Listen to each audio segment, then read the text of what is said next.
അങ്ങനെ ഗംഗാവലിപ്പുഴയിലിടാൻ ഉദ്ദേശിച്ചിട്ടില്ല അവന്.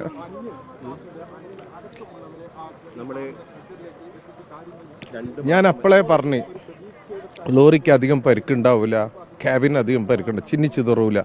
എനിക്ക് ഉറപ്പുണ്ടായിരുന്നു ഓന ആ ക്യാബിൻ്റെ ഉള്ളിലുണ്ടാവും. ഞാൻ പറഞ്ഞതാ, ശരിയായില്ലേ? ഉറപ്പായിട്ടും ഓനെയും കൊണ്ടിട്ട് നമ്മൾ പോവുള്ളൂ. ആ ഒരു ഉറപ്പാണ് കുടുംബത്തിന് നൽകിയിരുന്നത്. അതെ, അർജുൻ്റെ അമ്മയ്ക്ക് നൽകിയ ഉറപ്പ് പാലിച്ച് ഞാൻ അവിടെ എത്തിക്കൂ. കഴിഞ്ഞ 2 മാസം വലിയ ത്യാഗം സഹിക്കേണ്ടി വന്നു. തീർച്ചയായിട്ടും. കാരണം ഈ തെരച്ചിൽ വീണ്ടും വീണ്ടും പുനരാരംഭിക്കുന്നതിന് വേണ്ടി മുട്ടാത്ത വാതിലുകളില്ല. ഇല്ല, ഒരു സാധാരണക്കാരനെ കൊണ്ട് എത്ര കഴിയും അതിൻ്റെ പരമാവധി നമ്മൾ ചെയ്ത്. ഒരു ഡ്രൈവറെ കണ്ടെത്തുന്നതിന് എന്തിനു നിങ്ങൾ ഇത്രയേറെ മുന്നോട്ട് ഇങ്ങനെ സമ്മർദ്ദം ചെലുത്തണം എന്നുള്ള ചോദ്യങ്ങൾ പോലും പലവട്ടം